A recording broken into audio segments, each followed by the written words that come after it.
You go all the time. Tomorrow.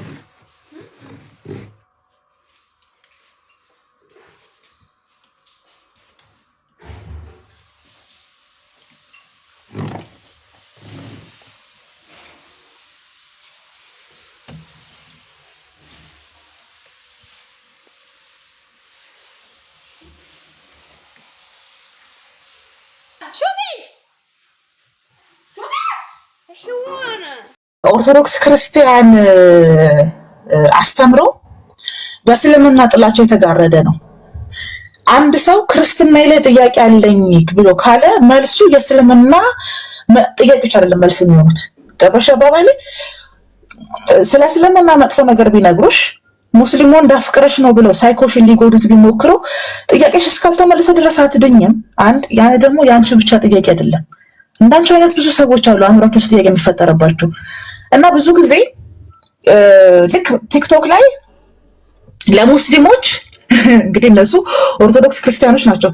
በሳምንት 8 ቀን ነው የሚሰሩት እስልምና ላይ። እኔ በጣም ነው የማደንቃቸው። ነገራችሁ ላይ የእስልምናን አስተምሮ ነው እንደውም እየሰሩ ያሉት። ባክቴሪያም ጥቅም አላቸው ምልሽ። ለዚህ ነው ትክክለኛውን የእስልምና አስተምሮ አይናገሩም። ግን ሰዎች እስልምና የሚባል ሃይማኖት አለ እንዴ? ኦኬ ይሄ ጥያቄ እውነት ሙስሊሞች እንዲህ ነው እንደሚያምኑት ብለው እንደውም ጭራሽ ኦርቶዶክስ ክርስቲያኖች ከሙስሊሞች ጋር ጥብቅ የሆነ ግንኙነት እንዲኖራቸውና ጥያቄ እንዲፈጠርባቸው ነው ያደረጉት። ሌላ የራሳቸው ሃይማኖት ላይ ጥያቄ እንዲያደርባቸው አድርገዋል። ጥያቄ የፈጠረበት ኦርቶዶክስ ክርስቲያን ደግሞ መልሶ ሲጠይቃቸው በቴሌግራም ና እንመልስልህ በውስጥና ለምን? ምክንያቱም መልሱን አያውቁትማ። እነሱ ጦርነት ላይ ነው ያሉት፣ ድህነት ላይ አይደለም። የጦርነት ስልት ደግሞ ማሸነፍ ብቻ ነው። ማን ሞተ፣ ማን ተረፈ፣ ማን ዳነ የሚባል ነገር የለም። ስለዚህ ለዘመናት ተሸክሞት የመጡት የእስልምና ጥላቻቸው ክርስትናቸውን ስለጋረደባቸው ስለሚፈጠርባችሁ ጥያቄ ስለ ድህነታችሁ ግድ የላቸው። ለዚህ እኮ ነው ምን ያህል እስልምና ተጽዕኖ እንዳሳደረባቸው እኮ ነው ያየሁት። ባቢ እግዚአብሔር አካል እንጂ አካል ክፍል የለውም አሉ። ገባህ? ምክንያቱም አላህ ቀኝ እጅ አለው እያሉ ሲሳደቡ ስለሚውሉ እግዚአብሔርን እጅ አለው እግር አለው ጆሮ አለው ማለት አልፈልጉም። መጽሐፍ ቅዱስ ልሽክ በጣም ብዙ ቦታ እግዚአብሔር አካል ተጠቅሷል። እግዚአብሔር ይሰማል ካለ ጆሮ አለው። አካልና አካል ክፍል እኮ የተለያየ ነው። እግዚአብሔር ወልድም ሙሉ በሙሉ ክደውታል። ሙሉ ወንድ ልጅ ተብሎ የተጠራ አምላካቸው ማለት ነው።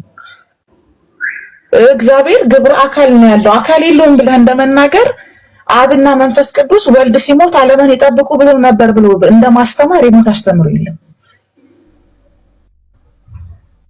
ለዚህ ነው የሚሰሟቸውን ሰዎች እየጎዷቸው ነው የምልህ። ዓላማቸው ምንድነው? ሳይኮትሪክ ሳይኮ ማጥቃት። ጥያቄ ሲፈጠርብህ ይሄ ጥያቄ እኮ የሙስሊም ነው፣ ይሄ ጥያቄ እኮ የጴንጤ ነው፣ ይሄ እኮ የመናፍቅ ጥያቄ ነው። መልስ ያለው ጥያቄው አዎ የት ነው? ቴሌግራም ላይ። ከዛ ቴሌግራም ላይ መልስ ነው የሚሉት ይመልሱልሻል እንጂ አንቺ ልክ አይደለም የማለት ማባሪያ መጠየቅ መብት የለሽም። አንድ ሰው እውነት አለኝ የሚለውን ነገር በድብቅ መናገር የለበትም። ፊት ለፊት ነው መናገር ያለበት። ዓለም ሁሉ መስማት አለበት። የሚጠይቅ በሙሉ ጥያቄ ሊመለስለት ይገባል። እነሱ ጦርነት ላይ ነው ያሉት። ለዚህ ነው የጠፉ ክርስቲያኖች በጣም ብዙ ነው የሚሆኑት። ባቢ እየነገርኩህ ነበር ባለፈው ማህበራዊ ሚዲያ ላይ ያሉ ወደ 3000 የሚሆኑ የምስራቅ ቀጠና ተማሪዎች አግኖስቲክ ናቸው። አግኖስቲኮች ናቸው። ፕሮፋይላቸውን ታያለህ፣ ይገባሉ፣ ይወጣሉ። ምክንያቱም ይሄ እምነትና ድህነት የሚባለው ነገር በምልልስ ውስጥ በንጽጽር ውስጥ አይደለም፣ በምስክርነት የሚጸና ነገር ነው። የምትመሰክረው የምትኖረው ነገር ነው። እነሱ ጦርነት ላይ ነው ያሉት፣ ብሽሽቅ ላይ ነው ያሉት። በዛ ውስጥ አልፈው ጥያቄ ለሚፈጠርባቸው እንደነ ቃል አይነት እንደነ ሃኒ አይነት ሌሎች እኛ የምናውቃቸው በጣም ብዙ ሰዎች አሉ። መልስ የለም ጥያቄያቸው ላይ። ምክንያቱም ያ ጥያቄ ልክ የሙስሊም ጥያቄ ተደርጎ ነው የሚወሰደው። ተልኳላቸው ወይና እንደዛ አይደለም።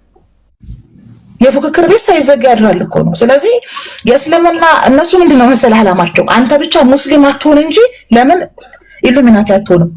ትክክል አግኝተኛል እያልኩ ያሉት ለዛ ነው። እነዚህ ወደ 3000 የሚጠጉ የምስራቅ ቀጠና ተከታዮች አግኖስቲኮች ናቸው። እነሱ ራሱ ምን እንደሆነ አያውቁም።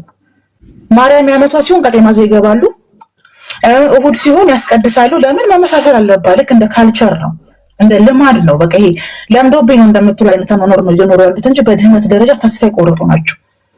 ምንም አይሰማቸውም፣ አይሞቃቸውም፣ አይበርዳቸውም። የሚመሰክሩለትም አምላክ የላቸውም፣ የሚከራከሩለትም ነገር የላቸውም። በቃ ዝም ብለው ቲፎዞ ሆነው ቆመው ልክ እንደ ጌም ከአንድ ወደ አንዱ ይሆናሉ። የኦርቶዶክስ ክርስቲያኖች አስተምሮ ምስራቅ ቀጠና ላይ እየተደረገ ያለው ነገር ደግሞ ሰው ሙስሊም ብቻ አይሁን፣ ቢፈልግ ካቶሊክ፣ ቢፈልግ ጴንጤ፣ ቢፈልግ ተሐድሶ ይሁን፣ ለምን ቢያንስ ሚስትና ልጆቻችንን አይቀሙንም ይላል መምህራቸው። ገብቶሃል?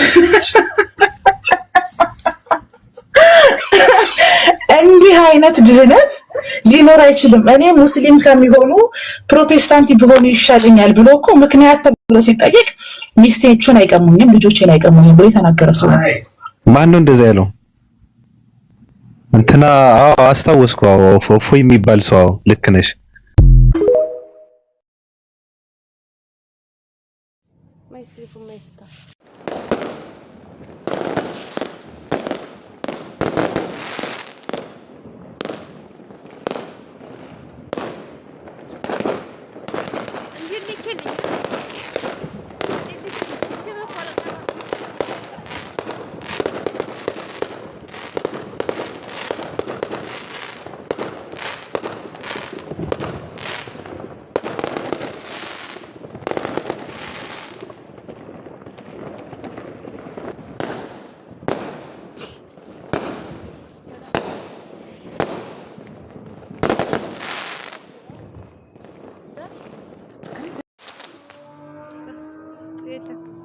قررت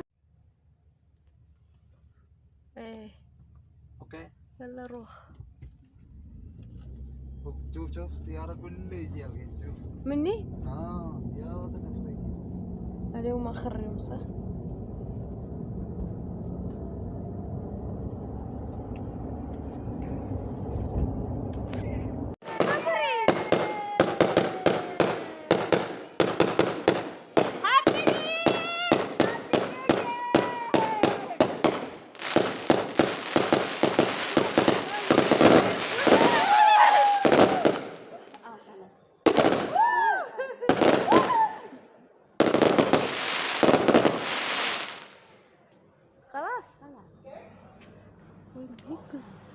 እዚህ ጋራ ምን ይላል ኮሜንቱ?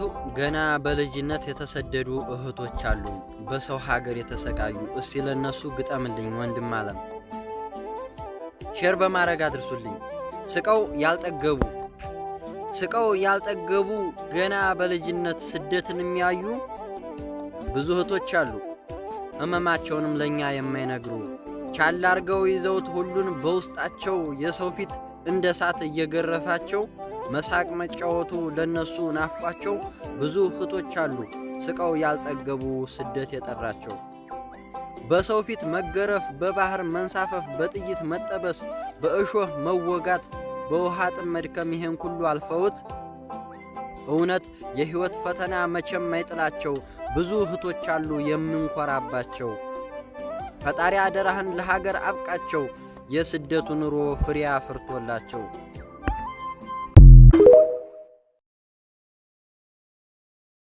ራሱ አልጨረስኩም ተናድጄ ማለት ነው። በጣም በዛ ሰዓት ከፍቶኝ ነበር፣ አልቅሻለሁ። በቃ ብዙ እኔ እንጃ አይምሮዬ ብዙ ነገር በቃ ተረብሼ ነበር። ሆኖም ግን ስራ መስራት አስጠላኝና ሰዎችን አሳፍሩኝ ብያቸው ኮንትራት ሳልጨርስ ነው የመጣሁት። የሚገርማቸው በቃ ሰርቼ ውጤት ላይ ካልደረስኩኝ የኔ መስራት ምን ያደርጋል ብዬ ተስፋ ቆርጬ ነው የመጣሁት ስመጣ ማለት ነው።